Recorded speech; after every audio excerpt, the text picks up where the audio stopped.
kami ada di sini di rumah-Mu Tuhan. Terima kasih untuk segala kebaikan-Mu, sehingga bulan September ini kami boleh kembali ibadah di rumah Tuhan. Bapa, Engkau mengurapi hamba dengan urapan yang baru. Kuasa, wibawa, otoritas-Mu menguasai hamba dalam menyampaikan firman Tuhan. Engkau juga memberkati setiap kami. Berikan kami hati seorang murid untuk mau diajar, diarahkan, supaya hidup kami makin berkenan di hadapan-Mu. Terima kasih Bapa, kami siap diberkati firman Tuhan. Haleluya. Amin. Jadi Tuhan, silakan Bapak Ibu Saudara duduk kembali. Kita sedang mengucap syukur ya, karena bulan September ini boleh kembali lagi ke gereja beribadah, dan kita percaya bahwa kasih Tuhan akan menolong kita bisa tetap ibadah ya. Karena sebetulnya waktu tempat ibadah diarahkan ditutup ya, kita kan tetap pergi ke pasar, pergi ke mall, pergi ke tempat lain bisa, tapi ke rumah Tuhan ya karena peraturan lah ya, karena kondisi, jadi kita ibadah di gereja. Tidak mengurangi sukacita kita. Dalam bulan September ini kita mau belajar dari beberapa tokoh di Alkitab tentang doa mereka yang mengubah situasi. Kita sudah mulai minggu lalu dengan khotbah temanya doa Yabes ya. Banyak orang yang bertentangan tentang doa Yabes, diangkat jadi pujian, mengatakan itu mengandung teologi kemakmuran. Itu berbicara hanya berkat-berkat dan berkat saja gitu ya. Itu doa yang egois, karena minta kiranya Tuhan memberkati aku berlimpah-limpah, minta berkat yang banyak-banyak gitu ya. Terus dan kiranya engkau memperluas daerahku, tambah kaya, punya rumah satu jadi dua, dari dua jadi 4 mungkin ya. Maka banyak yang bilang doa Yabes itu hanya berbicara egois dan teologi kemakmuran belaka. Tetapi hari Minggu kemarin saya sudah membahas kenapa Yabes berdoa seperti itu. Karena Yabes lahir di masa suku Yehuda pulang ke Israel setelah ditawan di Babel selama 70 tahun. Diperbudak di Babel 70 tahun. 70 tahun itu diperbudak, kalau kita umur 70 ya, itu sudah punya mantu, punya cucu, mungkin punya cicit kali ya. Maka ketika pulang ke Yerusalem, ibunya dalam keadaan hamil, Yerusalem runtuh, harus dibangun tembok-temboknya, harus dibangun bait sucinya, harus dibangun rumah-rumah tempat tinggal. Dalam kondisi hamil besar, ibunya pulang dengan suami dan melahirkan Yabes. Waktu melahirkan, di Alkitab tidak diceritakan, tapi selain Alkitab, sumber khotbah itu ada namanya tafsir perjanjian lama, tafsir perjanjian baru. Diperkirakan kenapa ibunya bilang aku melahirkan dengan kesakitan, berarti ini bukan kelahiran normal. Mungkin bisa saja lahir sungsang, kaki dulu yang keluar, sehingga ibunya kesakitan dan anak yang lahir juga kesakitan, bahkan membahayakan nyawa ya. Dan tidak lama setelah Yabes lahir, ayahnya meninggal karena ya perjalanan keluar dari Babel lalu masuk di Yerusalem, situasinya kosong, bangun pulang, mungkin terlalu lelah sampai akhirnya meninggal ya. Akhirnya waktu mau kasih nama, ibunya bilang gini, aku kasih nama Yabes, karena dia, Yabes itu artinya karena lahir kamu ini saya dengan susah, dengan kesakitan, dengan berjuang luar biasa. Jadi kau ini anak yang lahir dalam kesusahan. kau ini bawa penderitaan, kau lahir bapakmu mati, gitu loh. Nah, setelah Yabes dewasa, Yabes tahu arti namanya seperti itu, maka dia berontak dari hal itu. Siapa yang mau kalau namamu siapa? Elizabeth, artinya apa? Sial. Oh, lahir bapakmu mati, misalnya gitu kan. Gak ada yang mau kan? Nah, maka Yabes berontak dan Yabes naikkan doa kepada Tuhan. Buktikan Tuhan, aku bukan pembawa penderitaan. Kiranya Engkau berkati aku berlimpah-limpah. Lalu waktu Yabes, waktu mereka Yehuda pulang ke Yerusalem, itu semua suku dapat tanah, dibagi-bagi. Yabes itu juga dari keturunan yang terima tanah, satu bidang. Nah, dia memikirkan generasi berikutnya, maka dia minta, dan kiranya Engkau apa? Memperluas daerahku. Ini bukan egois, ini berbicara masa depan. Kan kita tidak juga sebagai orang tua, ya udah cukuplah punya rumah ini. Kita pasti memikirkan, kalau punya 5 anak kita pikirkan bagaimana mewariskan sesuatu kepada anak kita. Jadi sekali lagi doa Yabes bukan doa teologi kemakmuran.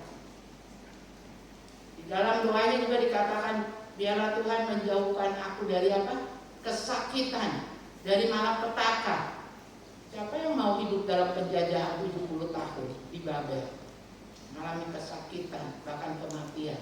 Maka Yabes, Tuhan di generasiku dan keturunanku, Engkau jadi memberkati, perluas daerah kami, jauhkan kami dari penindasan lagi, dari malapetaka lagi. Nah, akhirnya apa? Nama boleh artinya kesakitan, nama boleh artinya penderitaan, tapi dia tidak menderita. Tuhan mengabulkan doanya Yabes. Nah, itu minggu lalu kita belajar. Sekarang hari ini kita belajar dari perempuan cantik yang namanya Hana. Nama Hana artinya elok atau menyenangkan. Ya. Ini kebalikan dari Yabes. Yabes namanya tidak bagus, dia bisa merubah jadi bagus. Ya. Kalau Hana, namanya artinya hidup itu menyenangkan. Nama Hana artinya paras yang elok, yang cantik, yang enak dilihat, gitu ya. Tetapi Hana mukanya muram. Kenapa? Hari kita mau belajar. 1 Samuel pasal 1 ayat 1. Lahirnya Samuel. Ada seorang laki-laki dari Ramataim Zohim, dari pegunungan Efraim, namanya Elkana bin Yeroham bin Elihu bin Tohu bin Yuh, seorang Efraim. Ini bin-binnya banyak, mulai dari keturunan kakeknya, turun ke ayahnya, turun ke dia, gitu ya. Anak dari keturunan keluarga besar kakek Zuh, dari Tohu, dari Elihu, ya. Dan Elkanah ini mempunyai 2 istri. Di perjanjian lama itu istri 2 ada diizinkan karena satu dan lain hal, ya. Yang seorang bernama Hana dan yang lain bernama Penina. Penina mempunyai anak tetapi Hana tidak. Dan penulisan 2 istri ini dimulai dengan istri yang bernama Hana. Itu berarti istri pertama, istri sahnya. Ya. Dan yang lain istrinya bernama Penina, istri yang kedua. Kenapa sampai istrinya 2? Penina mempunyai anak, tetapi Hana tidak. Jadi istri resmi ini istri pertama, tidak punya anak, maka menikah berikutnya untuk dapat anak. Ya. Orang itu dari tahun ke tahun pergi meninggalkan kotanya untuk sujud menyembah dan mempersembahkan korban kepada Tuhan semesta alam di Silo. Di sana yang menjadi imam Tuhan ialah kedua anak Eli, Hofni dan Penihas. Kenapa dari tahun ke tahun? Kenapa disebut datang ke bait sucinya setiap tahun? Sebab ibadah raya, perayaan itu memang setahun sekali. di bait suci. Itu juga yang dipelihara keluarganya Yusuf dan Maria yang anaknya Yesus Tuhan kita. Saudara ingat waktu mereka merayakan perayaan datang ke Yerusalem untuk berdoa, mereka berjalan beberapa hari, pas pulang Yesus ketinggalan masih di bait suci, ya. Dan imam bertugas di ruang Maha Kudus itu setahun hanya 1 kali masuk ke ruang Maha Kudus dalam perayaan besar. Jadi saudara harus memahami kok ke gereja hanya 1 kali 1 tahun, ya. Karena peraturan kemah suci pada waktu itu demikian, kemah sucinya Musa, ya. Pada hari Elkana mempersembahkan korban, diberikannya lah kepada Penina istrinya dan kepada semua anaknya yang laki-laki dan perempuan masing-masing sebagian. Meskipun ia mengasihi Hana, ia memberikan kepada Hana hanya 1 bagian, sebab Tuhan telah menutup kandungannya. Tetapi Madunya, istri keduanya, selalu menyakiti hatinya supaya ia gusar. Menyakiti si Hana, ya, karena Tuhan telah menutup kandungannya. Demikianlah terjadi dari tahun ke tahun. Setiap kali Hana pergi ke rumah Tuhan, Penina menyakiti hati Hana sehingga ia menangis dan tidak mau makan. Lalu Elkana suaminya berkata kepadanya, "Hana, mengapa engkau menangis dan mengapa engkau tidak mau makan? Mengapa hatimu sedih? Bukankah aku lebih berharga darimu daripada 10 anak laki-laki?" Maksudnya nih si suaminya menghibur, ya. Walaupun kau tidak punya anak, aku tetap mencintaimu, mengasihimu, begitu, ya. Dan kemudian kita baca lagi di ayatnya yang ke-9. Pada suatu kali setelah mereka habis makan dan minum di Silo, berdirilah Hana sedang Imam Eli duduk di kursi dekat tiang pintu bait suci, ya. Dan dengan hati pedih Hana berdoa kepada Tuhan sambil menangis terseduh-seduh. Kemudian bernasablah ia katanya, "Tuhan semesta alam, jika sungguh-sungguh Engkau memperhatikan sengsara hamba-Mu ini dan mengingat kepadaku dan tidak melupakan hamba-Mu ini, tetapi memberikan kepada hamba-Mu ini seorang anak laki-laki, maka aku akan memberikan dia kepada Tuhan untuk seumur hidupnya, dan pisau cukur tidak akan menyentuh kepalanya." Sampai di sini pembacaan kita. Jadi saudara, istri kedua itu kan biasanya budak yang diambil, seperti Sarah gak punya anak, ambil Hagar, gitu, ya. Nah, Hagar karena bisa kasih anak, Sarah tidak, itu juga kan kurang ajar menyonyanya, gitu, ya. Demikian juga dengan si Penina ini, ya. Jadi setiap kali rombongan sekeluarga, bapak nih bawa istri 2, bawa anak ke bait suci, ya, lalu masing-masing dikasih membawa korban yang akan dipersembahkan. Hana selalu bersedih karena selalu diejek, selalu ditekan, dihina oleh Madunya. Dan dia hanya bisa menangis dan menangis kepada Tuhan. Tetapi apa yang terjadi? Ketika bertahun-tahun dia hanya menyesali hidupnya, dia hanya hidup dalam tekanan penilaian orang, terutama Madunya. Satu ketika Tuhan menjamah kehidupannya, ya. Ayat yang ke-9. Pada suatu kali setelah mereka habis makan dan minum di Silo, jadi selesai ibadah, karena perjalanan berkilo-kilo, itu biasanya mereka juga makan, ya.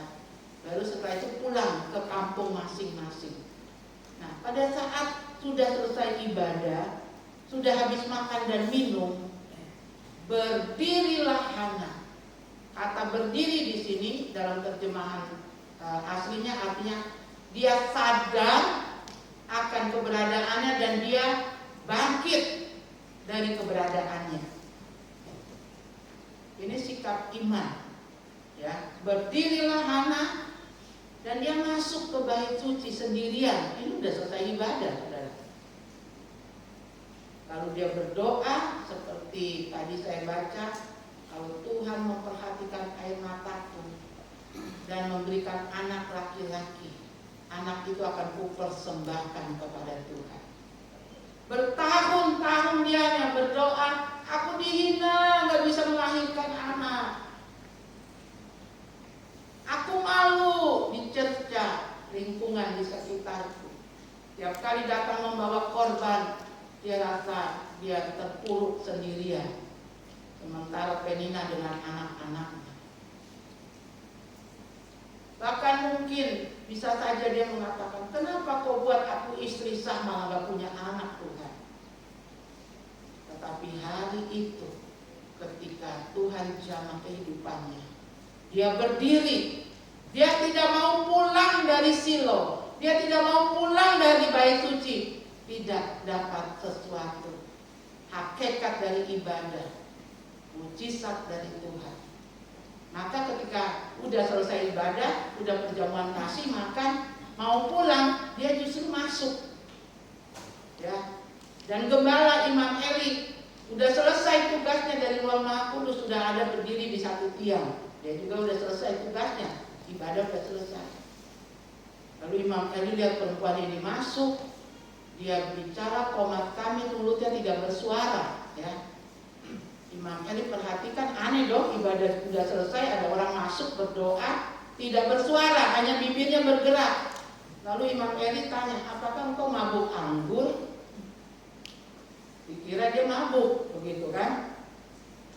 Tetapi akhirnya dia katakan, ya, di dalam ayat yang ke-15, tetapi Hana menjawab, bukan tuanku, aku seorang perempuan yang sangat bersusah hati. Anggur ataupun minuman yang memabukkan tidak ku minum, melainkan aku mencurahkan isi hatiku di hadapan Tuhan. Janganlah anggap hambamu ini seorang perempuan dursila, sebab karena besarnya cemas dan sakit hati aku berbicara demikian lama. Jawab Imam Eli, pergilah dengan selamat, dan Allah Israel akan memberikan kepadamu apa yang engkau minta daripadanya. Ya. Sesudah itu berkatalah perempuan itu, biarlah hambamu ini mendapat belas kasihan daripadamu. Lalu keluarlah perempuan itu, dia mau makan dan mukanya tidak muram lagi.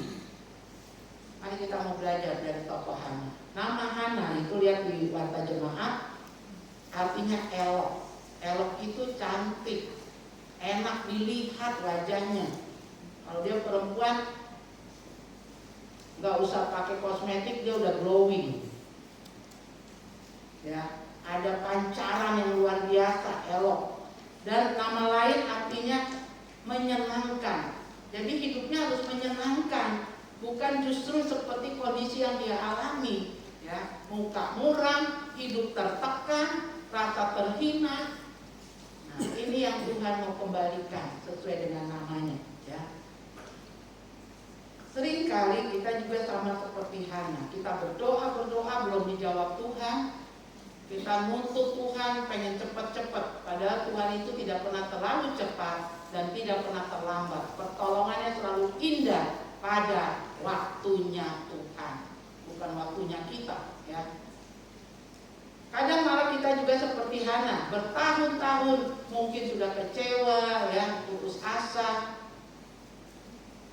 Tapi ingat, Tuhan ada di setiap doa-doa saudara dan saya.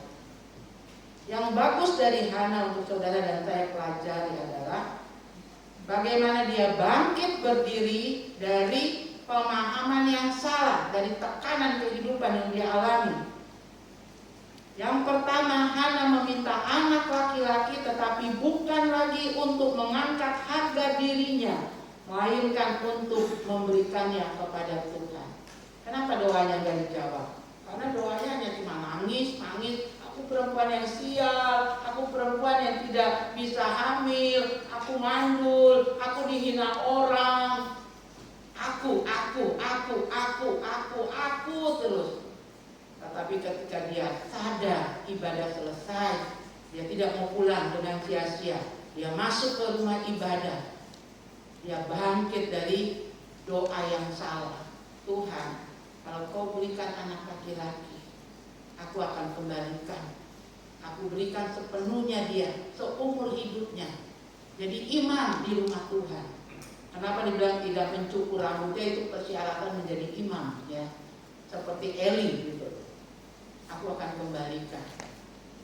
Coba saudara, terutama kita nih perempuan, kita nggak punya anak.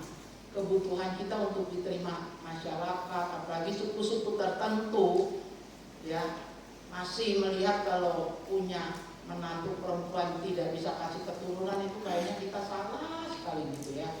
Padahal ada kasus tertentu orang diizinkan tidak punya anak sama Tuhan. Bertahun-tahun Hana berdoa untuk supaya aku gak dihina, supaya aku tidak ditindas, supaya aku dapat bagian yang banyak yang sama seperti maduku. Hanya itu saja doanya, tiap tahun datang ke rumah Tuhan. Tapi hari itu dia berdiri, dia sadar, jangan balik ke kampung, ke rumah sebelum berbicara dengan Tuhan atas segala masalah yang dihadapi. Dan dia sadar, sekarang dia nggak bilang, kasih aku anak supaya nggak dihina orang, kasih aku anak supaya anakku nanti dapat warisan dari suami, kasih aku anak supaya jangan dibuang dari suku suamiku. Tidak lagi gitu, tapi berikan aku, dan itu akan diberikan kembali kepada Tuhan. Pernahkah saudara berpikir milik yang paling berharga, yang kita minta bertahun-tahun, tapi setelah didapat kita harus kembalikan kepada Tuhan? Apa yang sedang saudara doakan? Karir, promosi jabatan?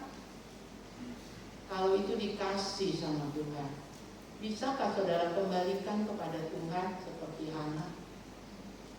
Bertahun-tahun keluar duit ratusan juta untuk dapat gelar dokter, dan setelah jadi dokter, adakah kedokteranmu itu kau kembalikan untuk kemuliaan Tuhan? Di GBI Sola Gracia ini ada berapa dokter, ada berapa perawat? Kalau saya mau turun ke kampung, saya telepon satu-satu. Siapa yang bisa ikut turun di kampung? Aduh ibu, kita ini habis 1 minggu, shiftnya malam terus. Jadi hari Sabtu gini libur, kita mau tidur seharian. Saya bilang, tidurnya nanti pulang dari pelayanan. Tapi puji Tuhan, dokter di sini dan perawat di sini nggak pernah ada yang bilang seperti itu. Apalagi yang saudara minta? Tuhan, kami rindu, jangan sewa-sewa terus ruko, kami pengen punya ruko sendiri. Kalau Tuhan sudah kasih, apa yang saudara kasih ke Tuhan?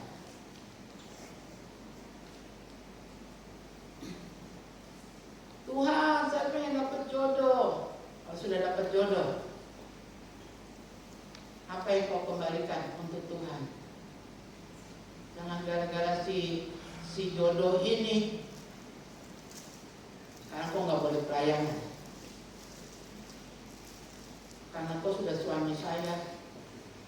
Kemanapun kita bergerak kita harus berdoa.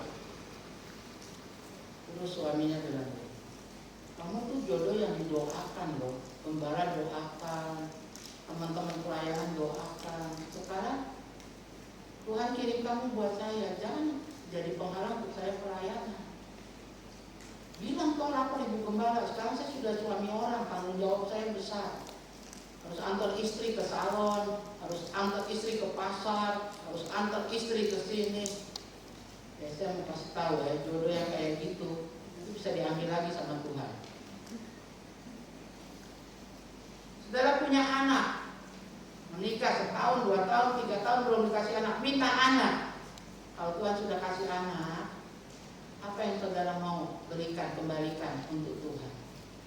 Jangan setelah punya anak ditelepon, maaf tidak bisa ibu gembala, kasih keluar dulu ya saya dari jadwal pelayan.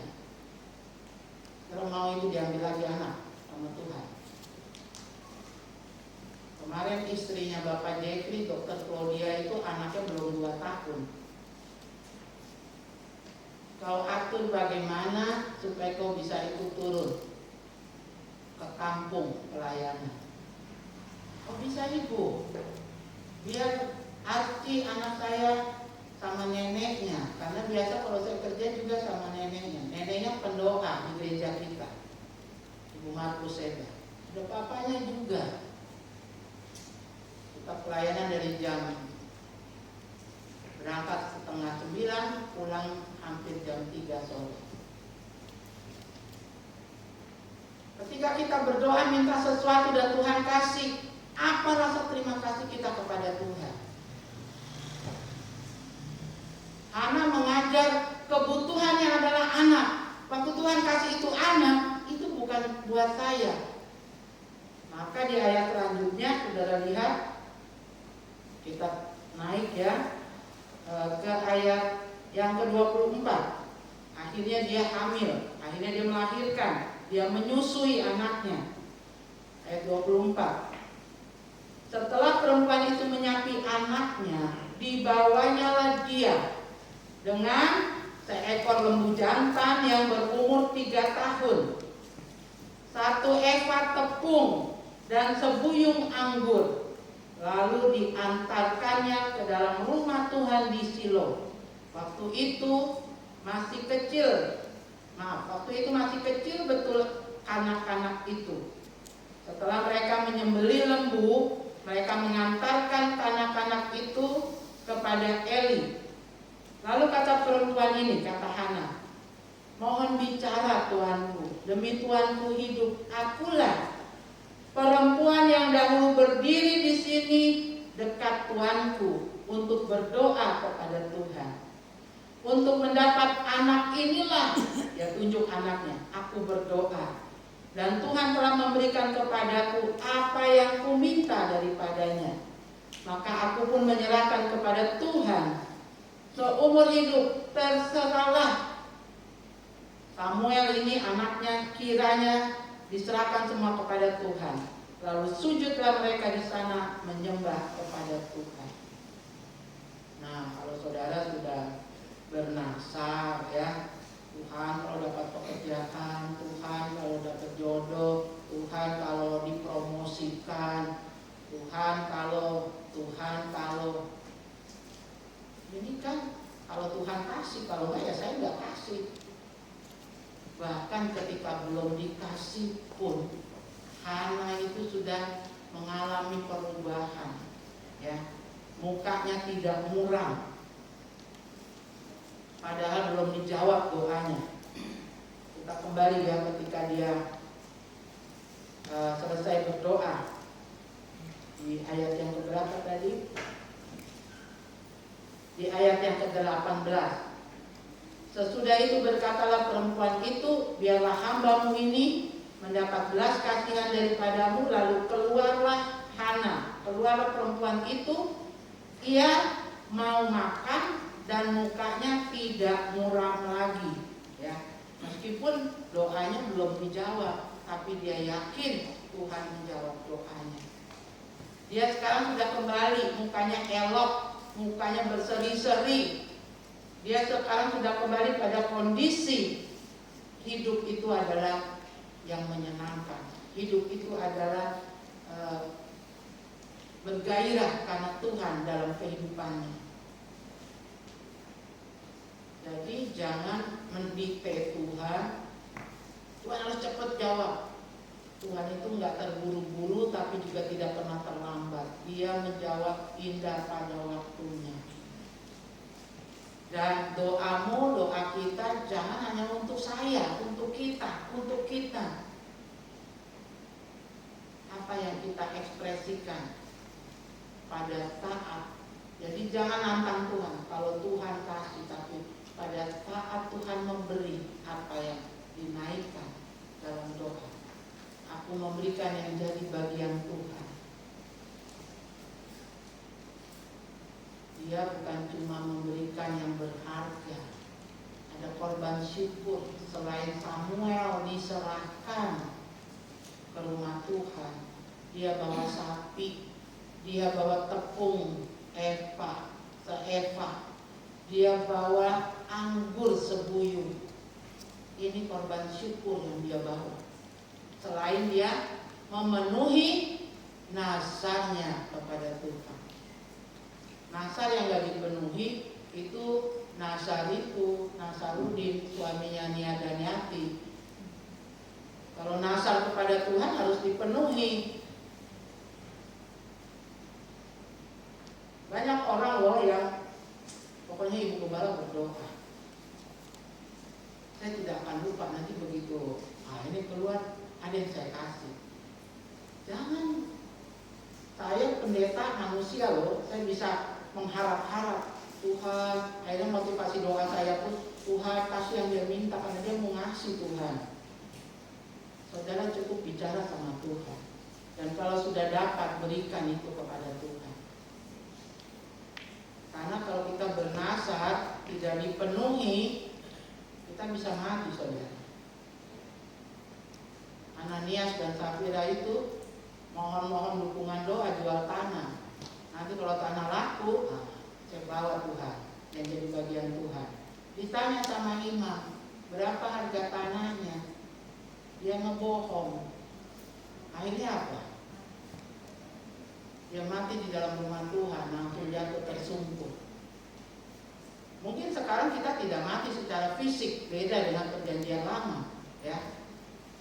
Tetapi kerohanian kita ditutup oleh Tuhan, kita bisa mati. Kalau rohani sudah mati, kita nggak bisa kontak dengan Tuhan. Kerjakan apapun, naikkan doa apapun, mentok di plafon rumah.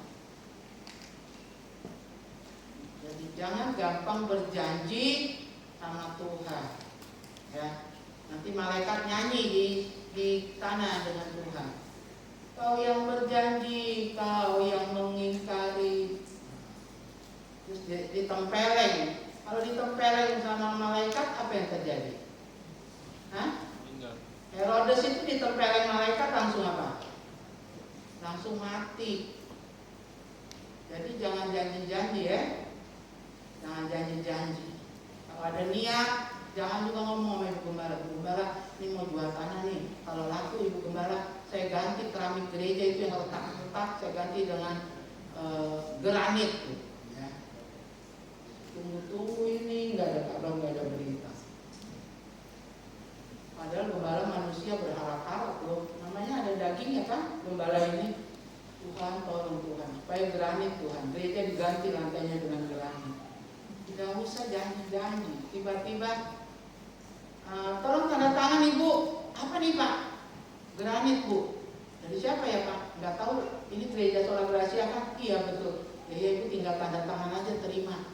Wah, itu baru malaikat bersorak di atas dengan berbagai tarian Batak, Manortor, tarian Papua, Yospan, tarian Cakalele, yang penting bukan Cakadidi kan. Jadi jangan janji-janji tapi tiba-tiba datang. Wow, itu luar biasa ya. Hana mengajak saudara dan saya, jangan salah dalam berdoa. Jangan doa hanya untuk kebutuhan kita, tapi cari ketika aku dikasih ini oleh Tuhan, Tuhan mau apa ya dengan yang Tuhan kasih ini dari saya. Saya bilang sampai kepada Grace cucu saya, Oma, Grace kalau udah besar pengen jadi polwan. Oh Tuhan, kalau Grace cucuku jadi polwan, betapa bangganya. Tapi kamu harus jadi polwan yang bisa khotbah. Bisa Pak polwan khotbah? Iya, karena nanti di kepolisian itu ada ibadah, ada persekutuan, kantor manapun ada persekutuan untuk karyawan yang Kristen, saya bilang. Jadi Grace harus bisa polwan yang bisa khotbah, yang bisa pimpin pujian. Terus Stephanie bilang, jangan tuntut saya ya seperti Jeremia harus jadi hamba Tuhan full time. Terus aku mau jadi psikolog, silakan. Tapi kau jadi psikolog yang bisa pimpin pujian, yang bisa khotbah, yang bisa turun lapangan melayani, yang bisa terima orang konsultasi, bayar sama kau, tapi kau juga bisa menolong orang tidak dibayar. Stefan sama Mevin berjemaat di gereja yang sangat besar. Aduh, untuk bisa pelayanan di sana susah, persyaratannya banyak. Ya, kok melayani saja dengan kami Sola Gracia Ministry. Terus, ya, kok kan pengusaha, kok harus dukung pelayanan kami. Sebelum jemaat mendukung, harusnya anak gembala yang pengusaha duluan. Saya harap Stephen dengar ini.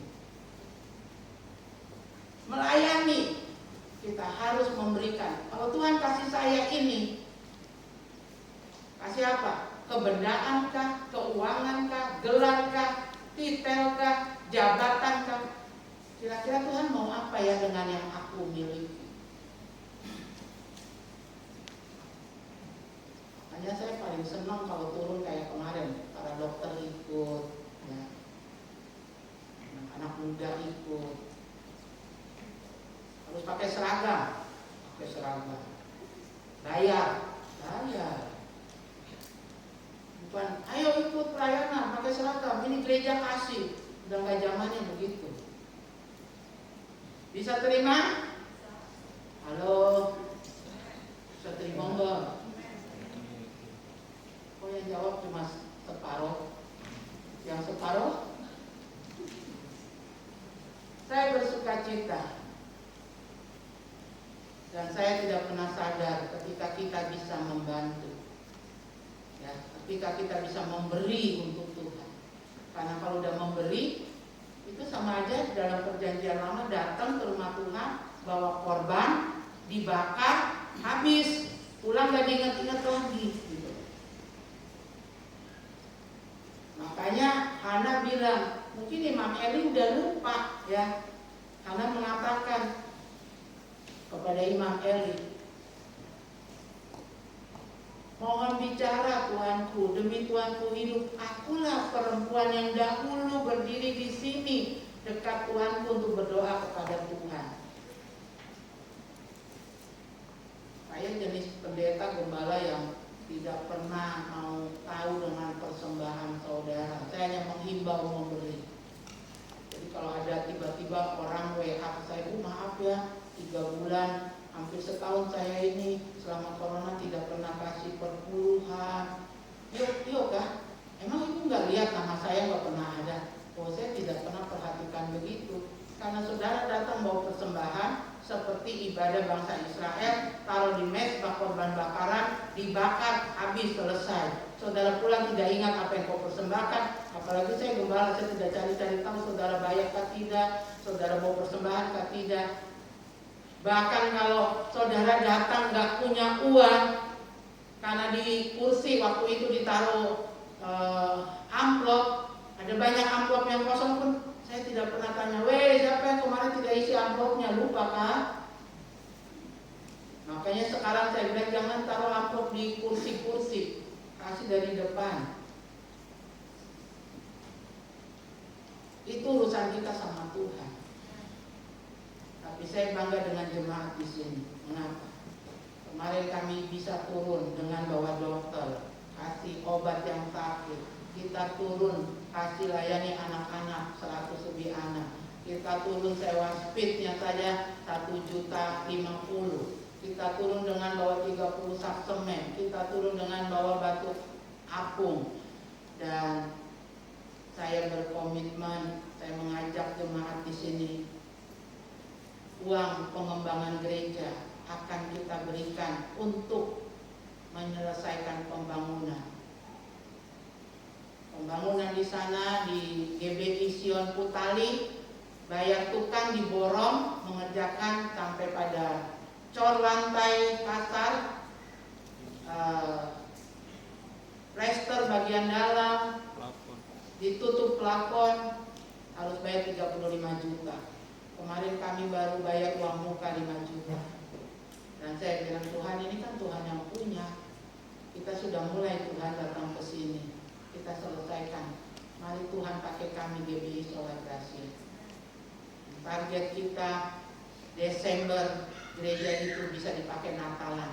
Sudah 9 tahun gereja itu terbengkalai pembangunannya. Dan puji Tuhan kita sudah dapat tim tukang dari orang Flores pertama waktu survei dindingnya mau kasih naik kusen masih belum berdiri, kusen-kusen jendela dan batu tela belum naik, tapi kemarin sudah tinggal sedikit saja. Ya. Kemarin kita baru bawa 30 sak semen. Kita masih harus membeli triplex untuk plafon. Saya bilang, Tuhan, ini Tuhan yang punya. Saya ajarkan gembala di sana yang sudah umurnya mau 80 tahun, Bapak Gembala berdoa. Saya ajak tukang yang bekerja sambil kasih naik batu bata sambil bicara. Tuhan, Bapak Gembala bilang, Bapak bekerja saja, nanti pelan-pelan jemaat bayar. Saya bilang, Bapak jangan berharap gereja ini bayar Bapak kerja. Jangan berharap Pak Gembala bayar Bapak kerja. Jangan berharap saya datang bayar Bapak kerja. Bapak sambil kerja, plester kah, pasang batu bilang, Tuhan aku lagi kerja di rumah. Dan aku percaya Engkau tahu kebutuhan istriku di kampung dan anak yang harus disekolahkan. Bersukacita mengerjakannya. Iya ibu, saya ini aja belum dikasih apa-apa, saya tetap kerja udah 3 hari. Jadi dia kaget-kaget waktu kita pulang, kita bayar dia uang muka untuk kerja 5 juta. Kurangnya 30 juta, Bapak berdoa, minta Tuhan buka tingkap langit. Kita mau memberi yang terbaik kepada Tuhan.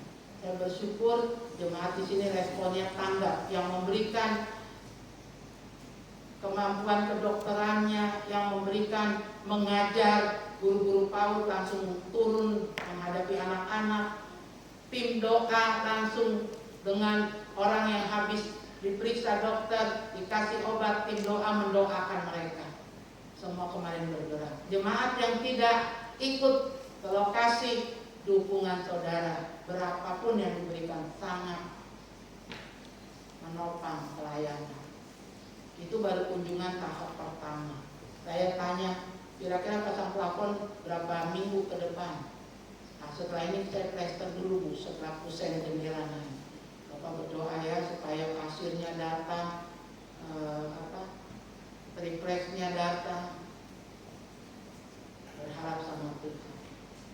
Dan pada saat saya rapat dengan pengurus Gereja Bethel Indonesia tingkat daerah, di situ ada ketua wilayah Pendeta Julius Suprabekti. Sumiran sebagai ketua BPD mengatakan, sudah Ibu Elizabeth atur sendiri bagaimana memberi untuk GBI Sion di Kutali. Pokoknya kami BPD hanya mendampingi saja. Karena kita sudah lihat bukti. Di sini ada Pendeta Julius yang bangun gereja di Arso 2 mulai dari fondasi sampai hari ini sampai jadi dan sekarang sudah digembalakan.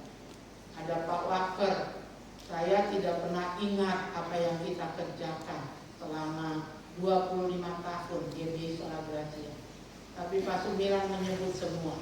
Pendeta Julius, Pendeta Waker, Pendeta Gultom, yang terakhir di Dosai, PAUD Bunda Yosefin dan GBI Kristus Gembala Pak Calvin. Itu GBI Sola Gracia punya karya. Beri tepuk tangan dulu buat kepercayaan Tuhan. Belum dihitung PAUD-nya, ya. Tapi saya sebenarnya tidak pernah ingat. Nanti diomong gitu saya baru dan Pak Julius mengucapkan terima kasih di rapat itu, ya. Jadi saudara, mari dukungan saudara, pemberian saudara itu berharga. Apalagi memberinya seperti Hana. Memberi seorang Samuel yang benar-benar dia doakan Tuhan kasih, tapi dia kembalikan kepada Tuhan. Artinya memberi dengan segenap jiwa raganya. Itu kan sebetulnya adalah pencitraan buat dia. Dia butuh kok anak supaya diterima di lingkungan sukunya. Tapi ketika dia rubah doanya, itu bukan untuk aku Tuhan, anak itu aku kembalikan kepadamu. Biar dia diam di rumah Tuhan membantu Immanuel. Ini gambaran dia memberi bukan setengah hati, tetapi seluruhnya. miliknya. Mari kita juga kepada Tuhan jangan setengah-setengah hati, jangan hitung-hitungnya. Kalau kita diajar memberi dari kekurangan, ya mari kita mau juga tingkatkan. Saat tidak kekurangan lagi, saat diberkati, kita bisa memberkati pekerjaan Tuhan lebih daripada waktu kita belum diberkati. Kembalikan korban syukurnya, juga kembalikan. Apalagi justru yang miliknya Tuhan, saudara harus kembalikan. Orang dibilang miliknya Tuhan, kok saudara pegang? Kembalikan itu yang miliknya Tuhan. Ditambah korban-korban yang lain. Dan Tuhan bilang dalam hal itu, ujilah aku, masakan aku tidak buka tingkap-tingkap langit dan memberkati. Aku alau belalang pelahap, kerugian, ngengak dan lain sebagainya. Jadi mari saudara, ya kita mau belajar. Dan jangan tinggalkan silo, jangan tinggalkan rumah Tuhan kalau hakikat dari ibadah belum kau dapatkan. Kita datang gereja bukan sekedar rutinitas menjalankan agamawi kita. Hana, dia berdiri, dia sadar ibadah sudah selesai, korban sudah disampaikan, udah lagi makan-makan.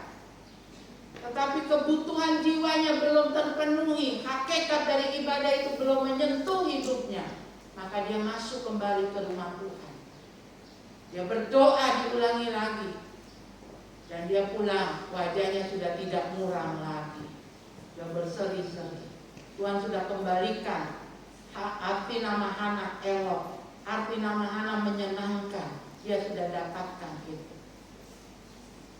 Kalau kita datang ke gereja, ke rumah Tuhan, Tuhan aku mau pulang, tidak seperti aku datang. Kalau aku datang bongkok dengan masalah, aku pulang harus tegak, ya. Sehingga kita nyanyi enak aja, tidak rasa tertuduh. Maka sekarang tegaklah kepalaku. Pendatang setengah bongkok, keluar makin bongkok, makin banyak masalah. Hakikat dari ibadah itu harus saudara dapatkan. Bagaimana mendapatkannya? Utarakan semua kepada Tuhan. Imam Eli nggak tahu ini orang perempuan komat kamit mulutnya ngomong kan mabuk. Artinya apa? Saudara tidak berharap dan mengandalkan gembala. Datang ke Tuhan itu bukan mau ke rumah Tuhan, ke gereja bukan mau ketemu saya. Tapi aku datang ketemu dengan Tuhan. Dan kalau aku ketemu Tuhan, aku bersuka cita lihat ibu gembala sehat bisa khotbah.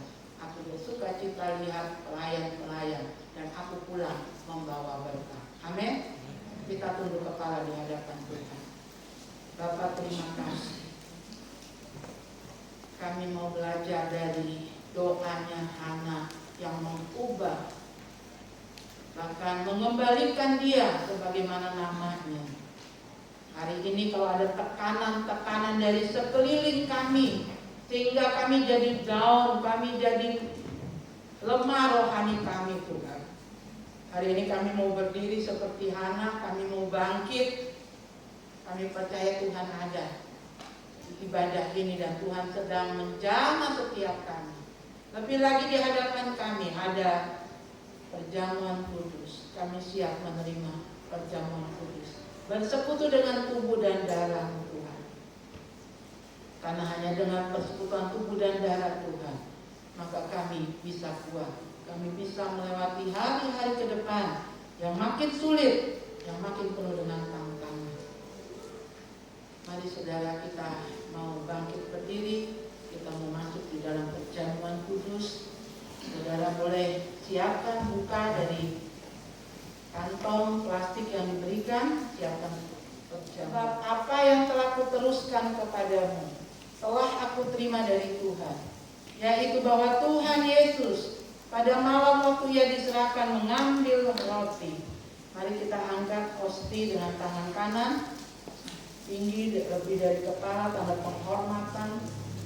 Dan sesudah itu ia mengucap syukur atasnya. Ia memecah-mecahkannya dan berkata, inilah tubuhku yang diserahkan bagi kamu, perbuatlah ini menjadi peringatan akan aku. Saudara aminkan?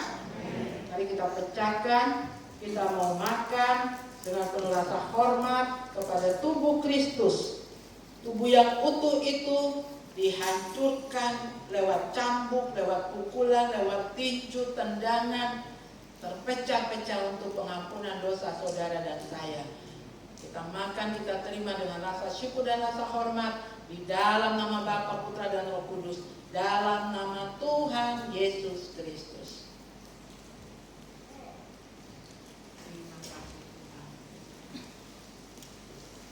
Saudara tetap anggunya dalam keadaan tertutup, angkat dengan tangan kanan. Demikian juga ia mengambil cawan sesudah makan, lalu berkata, cawan ini adalah perjanjian baru yang dimateraikan oleh darahku. Perbuatlah ini setiap kali kamu meminumnya, menjadi peringatan akan aku. Saudara, amin kan? Ketika tubuhnya dicambuk, ditendang, ditinju, hancur, pecah, dari sana mengalir darah. Darah yang menyembuhkan sakit penyakit kita. Dan oleh darahnya kita diselamatkan, disucikan, berhak sebagai ahli waris kerajaan surga. Dengan darahnya ini juga melindungi keluar masuknya kita, kemanapun kita bergerak dalam perlindungan darahnya. Mari kita terima dengan penuh rasa syukur di dalam nama Bapa, Putra dan Roh Kudus, dalam nama Tuhan Yesus Kristus.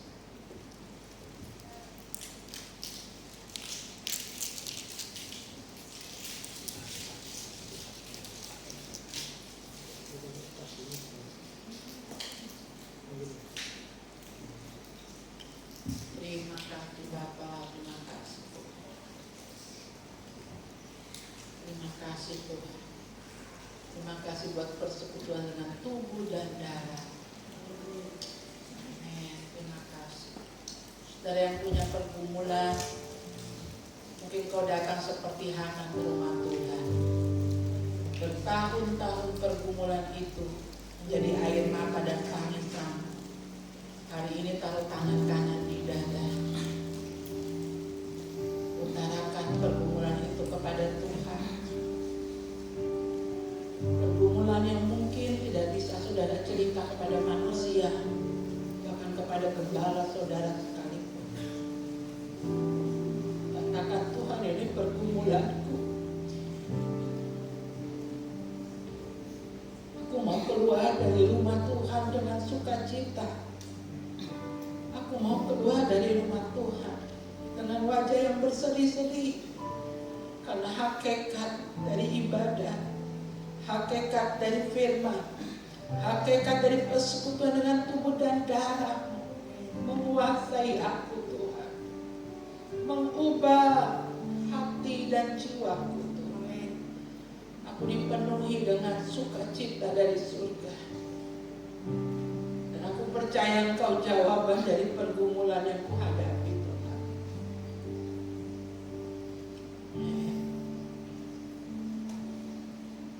Terima kasih Tuhan. Kita menaikkan pujian. Yesus, Kau kebenaran. Jadikan pujian ini doa saudara, bahwa hanya Dialah yang sanggup menolong kita.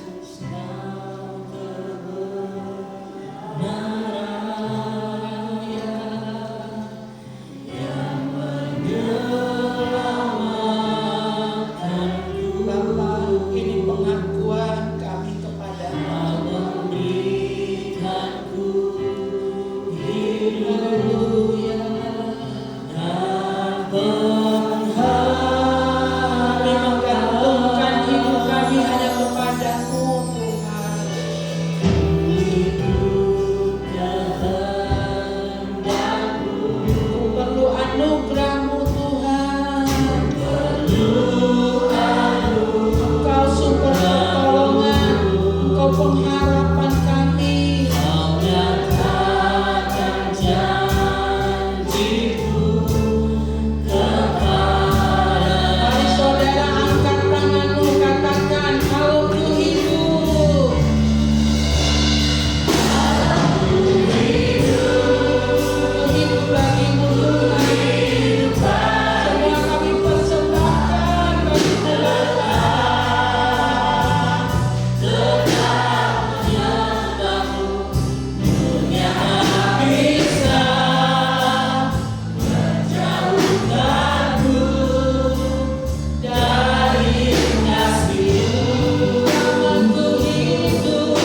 pergumulan, saya persilakan berdoa. Kaum wanita, angkat pujian ini sebagai permohonanmu kepada Tuhan. Yesus kau, Yesus kau kebenaran. Ini pengakuan para wanita di sini Tuhan. Ini pengakuan para wanita di GBI Sola Gracia.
Apapun yang memikat hati kami di atas dunia ini, kami sadar itu hanya sifatnya sementara. Berkat, kekayaan, jabatan, apapun Tuhan, kalau Kau percayakan, itu berarti kami orang yang cakap di mata Tuhan. Dan kami menggunakannya bukan untuk kepentingan pribadi, tetapi juga untuk kepentingan Tuhan. Taruh hati yang taat kepada kami Tuhan. Taruh hati yang bijaksana kepada kami. Jadikan kami orang-orang yang cakap mengelola yang Tuhan percayakan. Sehingga Kau tambahkan dan tambahkan kepercayaan. Ini jemaat-Mu Tuhan. Kau dengar setiap permohonan jemaat-Mu. Kami bersyukur untuk persekutuan dengan tubuh dan darah yang menyembuhkan kami yang sakit, yang menguatkan kami yang lemah, yang menjawab setiap kebutuhan kami dalam nama Tuhan Yesus. Terima kasih Bapa buat keselamatan lewat tubuh dan darah-Mu. Itu yang terpenting dalam hidup kami Bapa. Terima kasih Bapa. Dalam nama Tuhan Yesus yang diberkati lewat persekutuan tubuh darah Kristus, beri kemuliaan bagi Tuhan.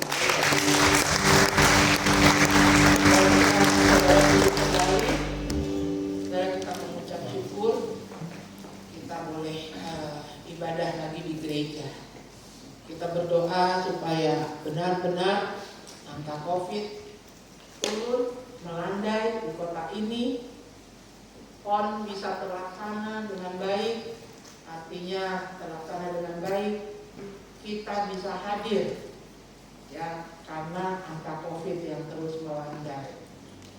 Kita berdoa jangan sampai PON-nya berjalan tapi tidak bisa ditonton karena angka COVID yang tidak melandai ya. Terus berdoa, sepakat doa kita untuk Kota Jayapura setiap Selasa dan Kamis jam 12 siang. Siapapun kita yang terbeban untuk kota ini ikut bergabung di tempat masing-masing, ambil waktu jam 12 hari Selasa dan Jumat berdoa ya. Ketika kita doa serentak, kita percaya Tuhan menolong, mengerjakan lewat program-program pemerintah. Dan saudara, mari tetap berdoa dan berbuat lewat persembahan pengembangan gereja. Terus akan diarahkan untuk menyelesaikan GBI Sion di Putali ya, supaya Desember mereka bisa ibadah di dalam gereja. Kita doa waktu Desember, kalau Tuhan izinkan masuk bulan Desember nanti, pada saat kita ulang tahun tanggal 27, gereja ini jadi kado kita, persembahan kita saat bertambah usia GBI Sola Gracia. Lalu rumah doa tertata halamannya. Pada bulan Desember kita launching. Rumah doa itu bisa dipakai oleh semua gereja yang ada di Dosai, di Maribu, bahkan dari Jayapura, semua lihat di Facebook sudah. Ibu, jadi kita udah bisa datang doa di situ. Ya, saya bilang tunggu sedikit, halaman rumah doa masih harus ditata lagi. Semuanya membutuhkan uang dana yang tidak sedikit. Tapi saya percaya itu Tuhan yang punya. Ya. Ada yang tanya juga, Bu, kalau rumah doanya sudah bisa dipakai, kami berdoa, apa kami harus sewa, bayar? Saya bilang kita tidak pernah menyewakan dan minta bayaran. Kalau mau kasih persembahan, silakan kami kasih rekening untuk membantu pelayanan Sola Gracia Ministry. Tapi kalau kami doa di rumah doa Sola Gracia, satu hari bayarnya berapa? Kita tidak pernah komersilkan seperti itu. Ya, jadi mari kita komitmen pada saat ulang tahun gereja Desember ada 2 bangunan Tuhan yang kita persembahkan untuk Tuhan. Saudara setuju? Setuju, lambaikan tangan.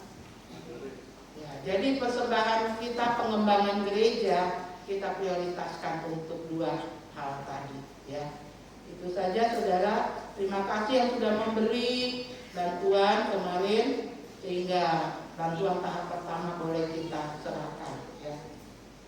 Terima kasih buat para dokter ya, yang bukan saja cantik orangnya, tapi cantik juga cara bekerjanya. Ada berapa dokter yang hadir hari ini? Coba berdiri, ibu dokter, ibu dokter. Wah, cuma 1. Iya, kita beri tepuk tangan dulu dong.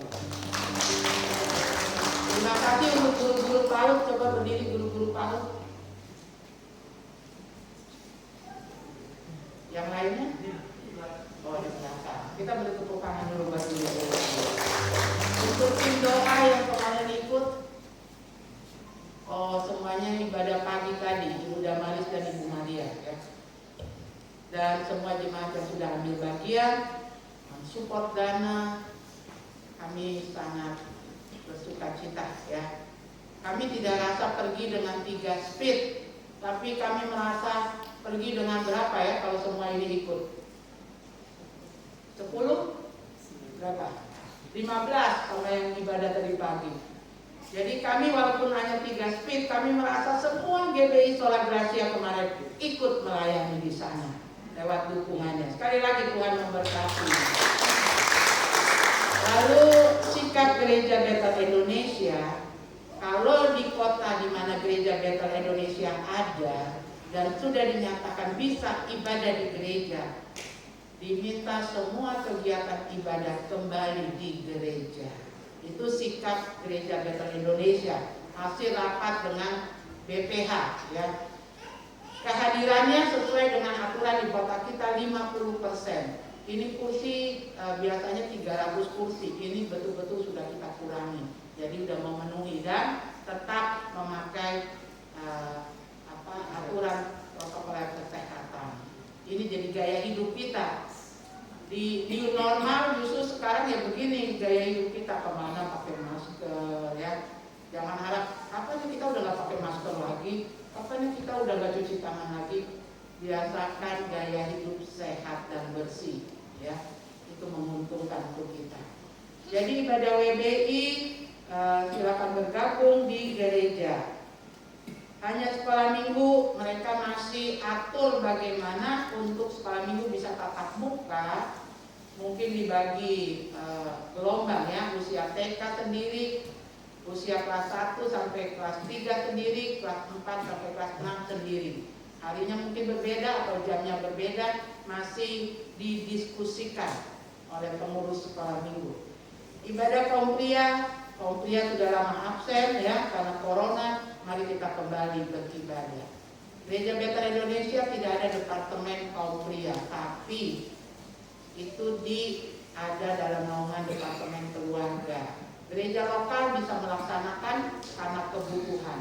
Dan saya percaya kaum pria ini butuh komunitas, jadi perlu ada ibadah kaum pria, dihidupkan kembali. Itu saja yang bisa saya sampaikan. Dan mari kita siapkan persembahan, kita angkat pujian apa lagunya? Besarkan nama Tuhan. Haleluya. Yang datang sekeluarga tolong kepala rumah tangganya saja yang bawa supaya nggak bertabrakan dan terlalu kontak berdekatan ya. Ayo kita nyanyikan pujian besarkan nama Tuhan. Kasih Tuhan.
ibadah raya yang boleh kami kerjakan di bulan September. Terima kasih untuk ketetapan dari pemerintah di mana kami boleh beribadah di rumah Tuhan. Dan kami percaya Tuhan Engkau tetap membawa kota kami, Papua, menjadi zona hijau. Semua kegiatan boleh terlaksana dengan baik. Buat kesadaran kepada setiap kami, warga gereja, warga masyarakat, untuk hidup bersih, hidup dengan tetap memakai apa yang ditetapkan sebagai protokol kesehatan. Juga untuk kami ya Tuhan, jemaat-Mu semua bisa menyelesaikan sampai vaksin yang kedua, sehingga itu juga membuat kami bisa beribadah lebih leluasa lagi. Kami berdoa Tuhan untuk Gereja Bethel Indonesia Sion Putali. Dalam pergumulan hampir 9 tahun mereka berdoa untuk pembangunan gereja. Kalau kami boleh dipertemukan, semua karena Tuhan punya rencana. Terima kasih untuk pemberian dari jemaat Tuhan. Terima kasih untuk kami boleh turun membawa pemberian dan juga kegiatan pengobatan, kegiatan untuk sekolah minggu. Kami berdoa untuk tahap selanjutnya Tuhan, kebutuhan-kebutuhan yang dibutuhkan. Juga Tuhan biaya tukang, Engkau menolong Bapa. Seperti Engkau menolong kami GBI Sola Gracia, Tuhan juga akan tolong pembangunan Sion Putari. Tuhan juga akan menolong penyelesaian halaman rumah doa. Kami hanya alat di tangan Tuhan. Kami hanya orang yang dipercaya, dititipkan berkat-berkat untuk kami kelola. Terima kasih Bapak, terima kasih. Berikan kesembuhan untuk Ibu Gembala, istri dari Gembala Sidang Sion Putali yang kakinya peradangan sendinya Tuhan. Buat dia bisa jalan kembali, berdiri tegak, berjalan leluasa lagi.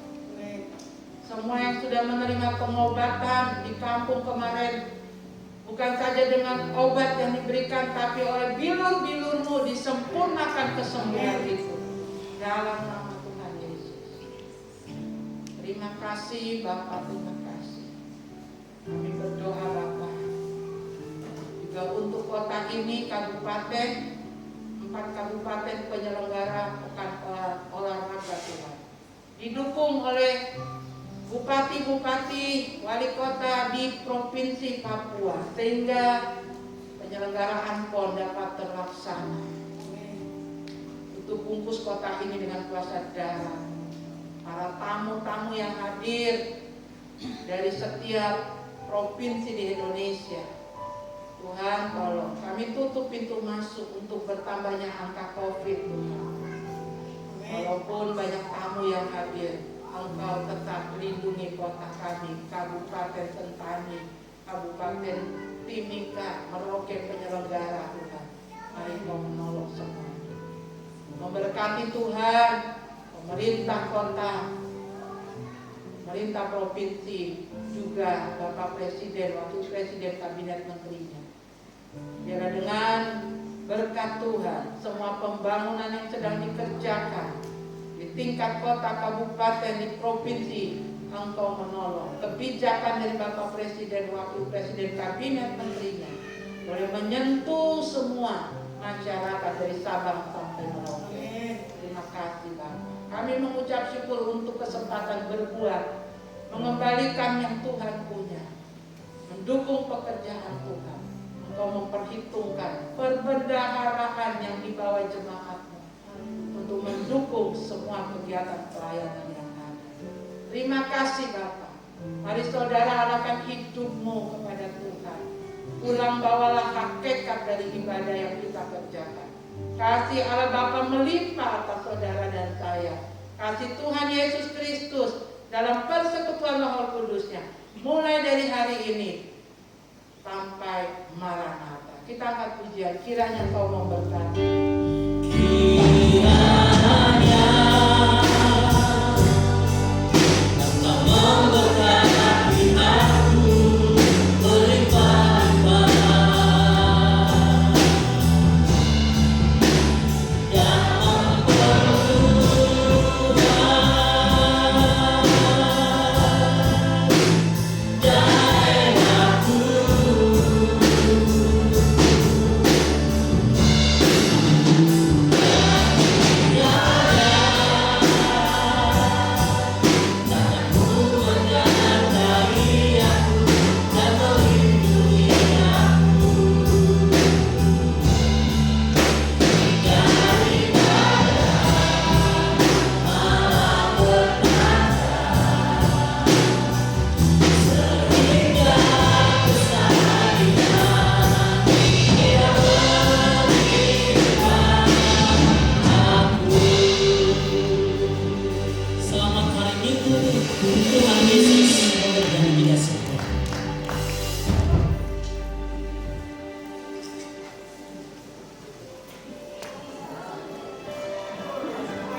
diberkati Om.